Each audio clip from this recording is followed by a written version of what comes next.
everyone, my name is Alekhya, Assistant Professor in Cybersecurity Department, and today the topic is cyber forensics and digital evidence. So what is cyber forensics and what is digital evidence? Cyber forensics is nothing but when a crime happens.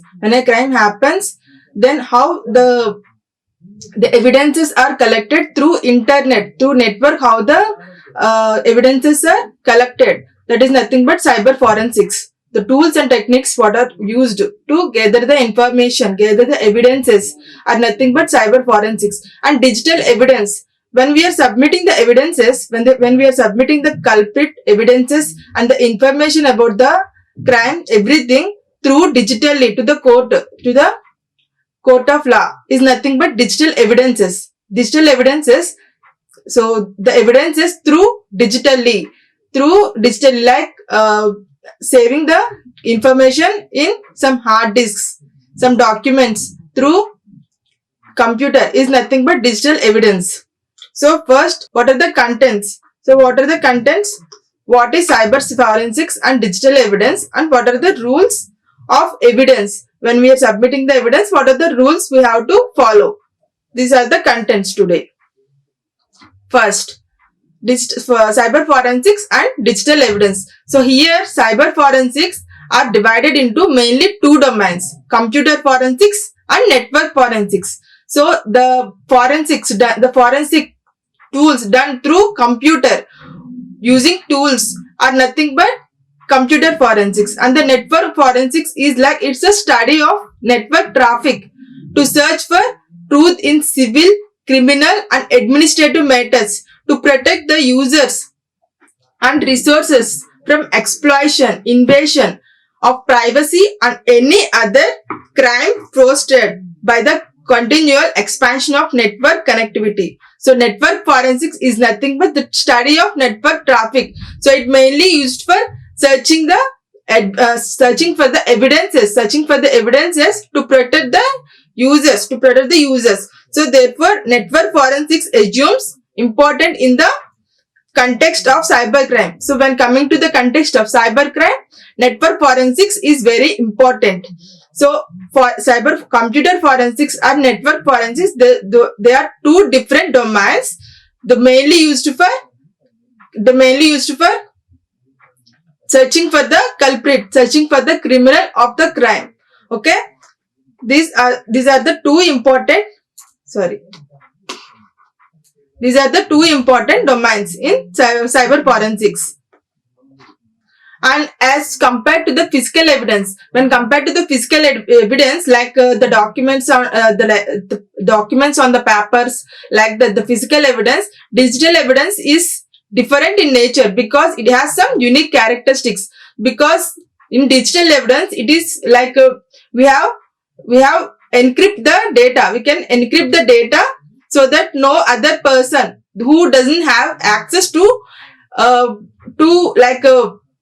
watch the data is nothing but digital evidence. So digital evidence has some special characteristics as compared to the physical evidence. Okay, and understand the uniqueness of digital evidence. So here digital evidence is having some uniqueness, as it is important for appreciating the phases involved in digital forensic investigation. We have already seen the digital forensic investigation process. So how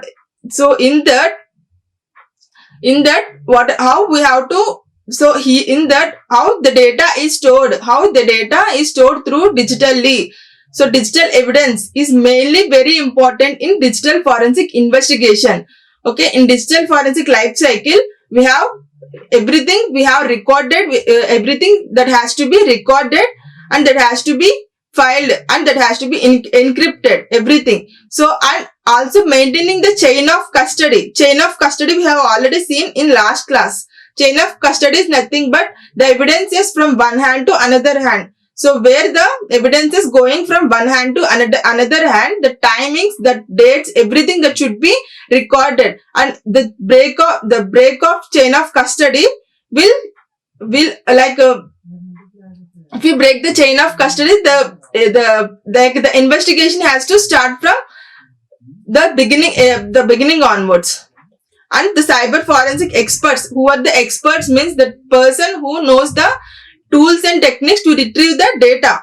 The tools and techniques to retrieve the data files from listed in standard directory, like directory search, hidden files, deleted files. So if there is any deleted files or deleted emails, the computer forensic expert, he'll try to extract those data. And deleted files, deleted emails, deleted passwords, and login IDs. So he has to know how to encrypt, like how to decrypt that credentials, login IDs, encrypted files, hidden partitions. So everything he has to know how to retrieve the data from those mails. Like if you have any details in mails that has been deleted, so the person has to know, the forensic expert, computer forensic expert has to know how to retrieve that deleted data. And computer system has the following. So what are the things? Like every computer system has these are the following things. Like in local file system, it consists of file system. File system means it includes files, directories, clusters, and older versions of Windows,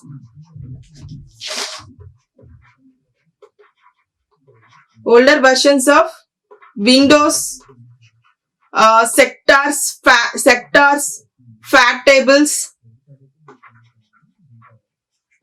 Fact tables are nothing but like file allocation tables, fact tables. So everything is come under file system. And random access memory. And we have physical storage media. In this we have like stack space and unallocated space we have. So in this we have stack space and unallocated space. Unallocated space is nothing but the space which is not allocated in the computer when it is installing. So when we install the programs in a computer, everything that has to be allocated, every drives in the system that has to be allocated with some memory. So the memory which is not allocated, the leftover memory is nothing but the unallocated memory.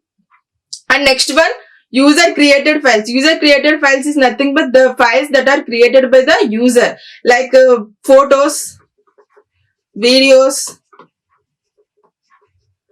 test files, documents, and backups. We have not backups. So these are all that can be created by the user created files. And next one, computer created files. Computer created files means nothing but the files that are created by the computer. So it consists of backups, history files,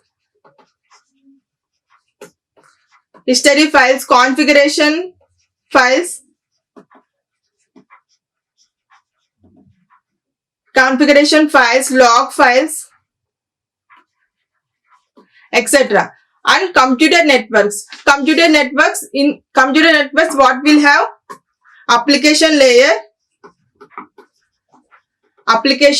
data link layer, and we have network layer,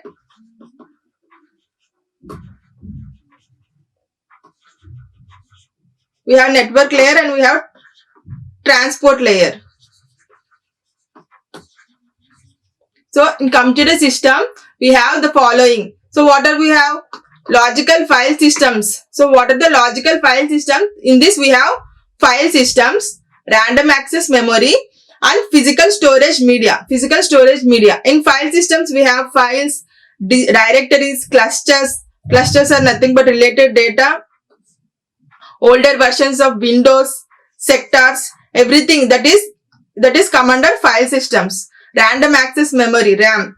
And physical storage media. Physical storage media, in this we have stack space, fat tables, etc. Stack space and unallocated memory.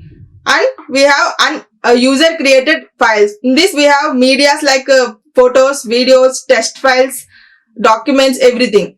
And in computer created files, we have backups, history files, configuration files, and log files.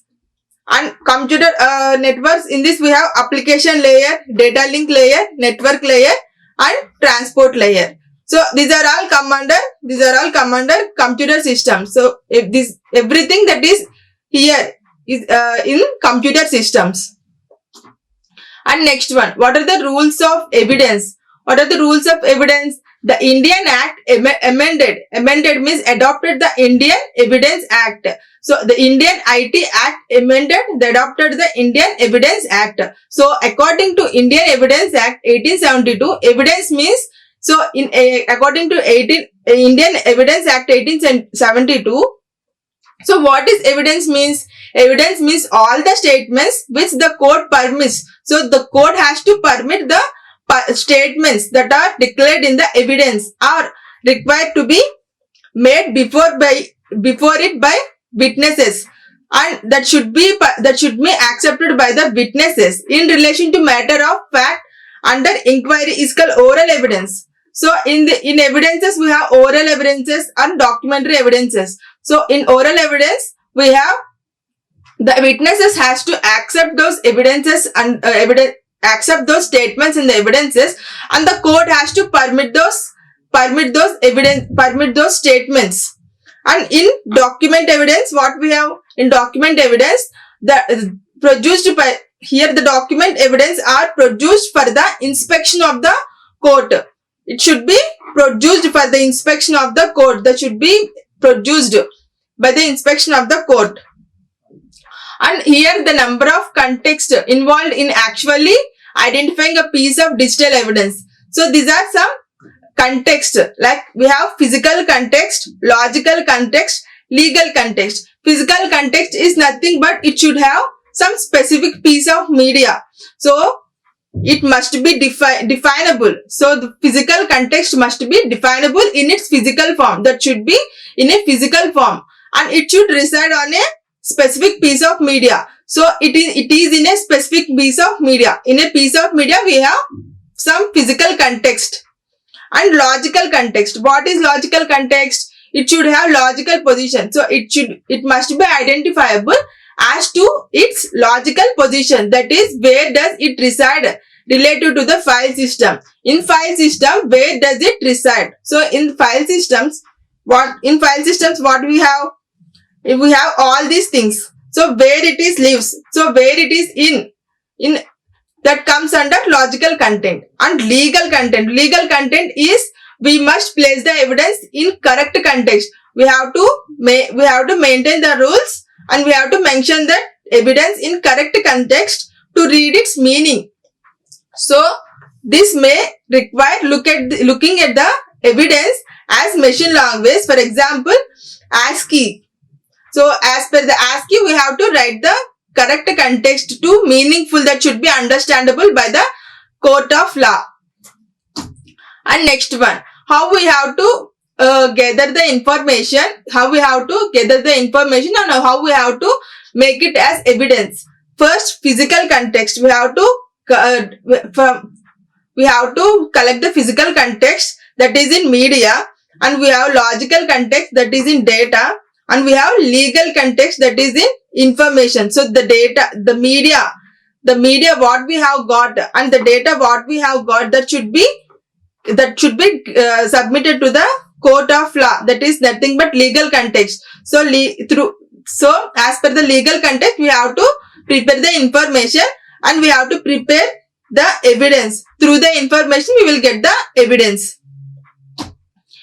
And adhere to your site security policy. So according to your site security policy, so what type of case it is, according to that security policy, and engage the appropriate incident handling and law enforcement personnel. So according to that we have to engage the case and capture. Here these are the guidelines. These are the guidelines for collecting an evidence. Okay, so adhere to your site security policy. Adhere to your site security policy and engage the appropriate incident handling and law enforcement personnel. And capture a picture. So when there is any crime happens at a crime scene, we have to capture a picture of that system as accurately as possible. So as accurately as possible, we have to capture a picture and keep detailed notes with dates and times. So at what time, what happened.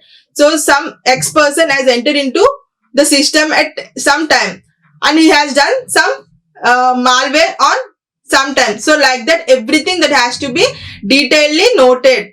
Keep detailed notes with dates and timings, and note the difference between the system clock. So every system has one timing and we have some another timing like UTC. So coordinated universal time, according to the time. So what is the difference between that time and this time? We have to calculate it, and every time we have to note down that. And be prepared to testify. Every time be prepared to testify, outlining all actions you took and at what times. And at what times it might be at the middle of the investigation. The case might be at the middle of the investigation. So there might be some breakdown of chain of custody. So again, at that time we have to testify. Testify means from beginning onwards we have to start investigating again. Like the testify means the collected evidences what we have got. The collected evidences what we have got, is they are related to the case or not? Is they are related to the crime scene or not? We have to test those things. So that is nothing but testify. And minimize changes to the data. So changing the data in the case that in the case that is involved, the data that is involved in the case, that should be minimized. Like the data changing should be minimized. And next one, removal external avenues for change. So for external avenues, we have to remove the change. And next, when confronted with a choice between collection and analysis. So the choice between collection and analysis, you should do collection first and analysis next. So every time we have to first collect everything. So for collection and analysis, first we have to do collection first and later we have to do analysis. Okay. The procedure should be implementable. Everything that should be implementable, that has to be if anything that is happened in a crime scene, that evidences that are collected, and to search for the culprit. What are the techniques and tools we are using that should be implementable. And a systematic approach. Every time a systematic approach to be adopted to follow the guidelines. Every time we have to adopt to follow the guidelines and lay down in your collection procedure. So what are the collection we have? What are the evidences collection procedure we have? So that should be adopted by using the following guidelines. Every time we should follow the guidelines and proceed from the volatile to the less volatile. Order of volatility is as follows. So every time making the volatile. So less volatile should be proceed from the volatile to the less volatile. Order of volatility is as follows. So this is the order for volatility. So like first registers. So first registers it is the most volatile, and we have least volatile. Archival media is the least volatile. So in this we have routed tables. address router, address resolution protocol, process table, temporary file systems, disk, remote logging and monitoring data that is relevant, physical systems and network topology, archival media. So these are all the process from starting to end. So these are some we have to follow from this to this. And you should make a bit level copy of systems media. So every time we have to make a bit copy of the systems media. Try to avoid doing forensics on a evidence copy. So every time we have got the evidences, when we got the evidences, every time when we got the evidences, what we have to do, we have to make a copy of that and we have to keep it on some secret place, some encrypted place. So when we are doing any evidence, so any test, like any procedures on that copy, it's not useful for the before to submit the evidence before the court of law. So here, what are the guidelines we have? So in these guidelines, first we have to collect the physical data. Physical context is nothing but the physical content, like the media, like the documents or the files what we have in the system, or the photos, videos, everything that is content in the physical. The context is nothing but the physical context. So it will gather the media will gather the evidence from physical context. And after collecting the logical context, from coming to the logical context, we have the data from the logical context we have to collect. So from media and data, we have to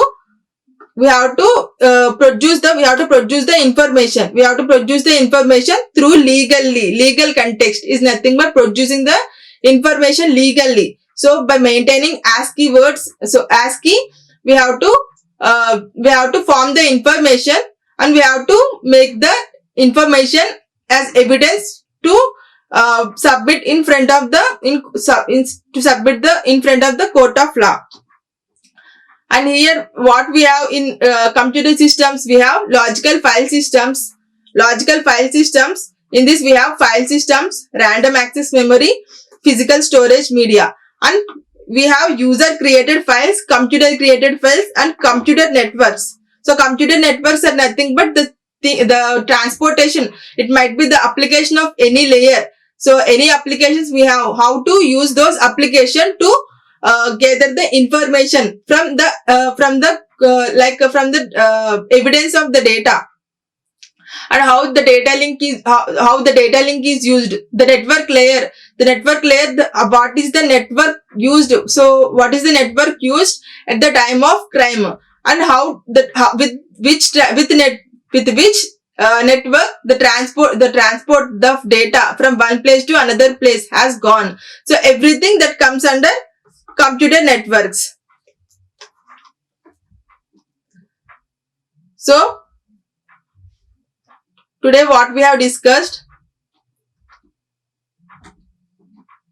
contents like cyber forensics and digital evidence. Cyber forensic is nothing but the forensic evidences what we have got. The evidences what we have got, we have to do some tools and techniques on those evidences. We have to apply some tools and techniques on those evidences through internet forensics. Like extracting the data from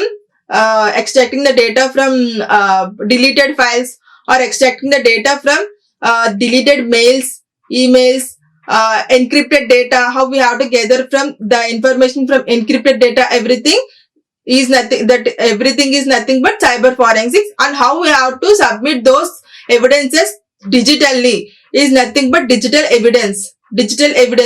Like how we have to, so if we got any if we retrieve any mails, if we retrieve any email from the deleted mails, so that can be shown as an evidence. To the in front of the court of law, that is nothing but digital evidence. And what are the rules of evidence is how we have to what are the guidelines we have to take to submit those evidence is nothing but the rules of evidence. And in this we have computer forensics and network forensics, and these are the two main domains. And in this we have network forensics. Network forensic is the study of network traffic to search for the truth in civil. So what are the truth in civil, criminal and administrative matters to protect? So it is used for the protect for users. Users are nothing but the organizations or institutions who are using the network, and the resources from exploitation. So destruction of the resources, and the breaking down of the privacy. So everything that can be the organizations, everything that can be protected by using network forensics. Okay, these are all the contents. We have emails and the experts. So the forensic expert, what they will do? They will do mainly the in which situation what techniques they have to apply, what are the tools they have to apply on it. So they have to be known.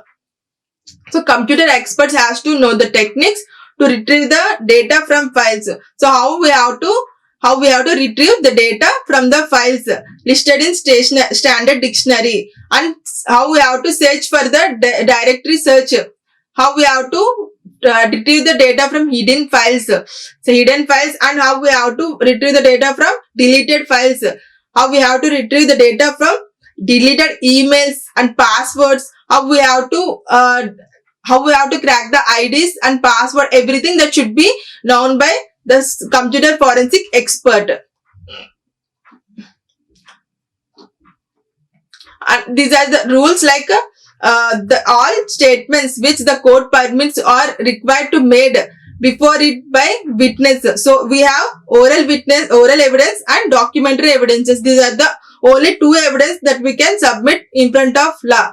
So we can submit the evidences in front of law through oral evidences or documentary evidences. So the all statements which the court permits are required to be made before it by witnesses in relation to matters of fact under inquiry are called oral evidence.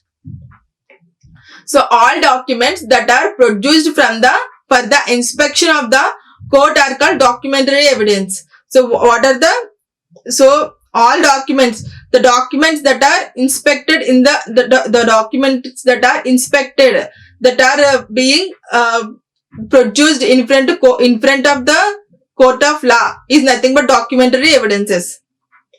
So these are the guidelines for a collection of evidence phase. So when we are collecting an evidence, we have to first of all adhere to your site security policy. So what are the policies at that site? What are the security policies we have to follow at that site? We have to know first. After that, capture a picture. We have to write down dates and timings, and we have to differentiate between the system clock and coordinated universal time, and we have to how to testify those actions, and at what time, how to minimize the changes in the data, everything that has to be kept in mind. And how we have to remove external avenues for change. So what are the unwanted things in an evidence? So what are the unwanted things in a case that we have to be followed, that we have to be removed at starting itself, and when confirmed with the choice between collections and analysis. So when there is a confusion between first what we have to do, like collections or analysis, at first we have to do collection, and after that we have to do analysis, and how the procedure should be implementable. Okay, and what are the volatile and less volatile, what is most volatile and less volatile, and how we have to keep the evidence copy. These are the guidelines for producing evidence in front of the law, in front of the court of the law. Thank you. Like, share and subscribe. Hit the bell icon for more updates.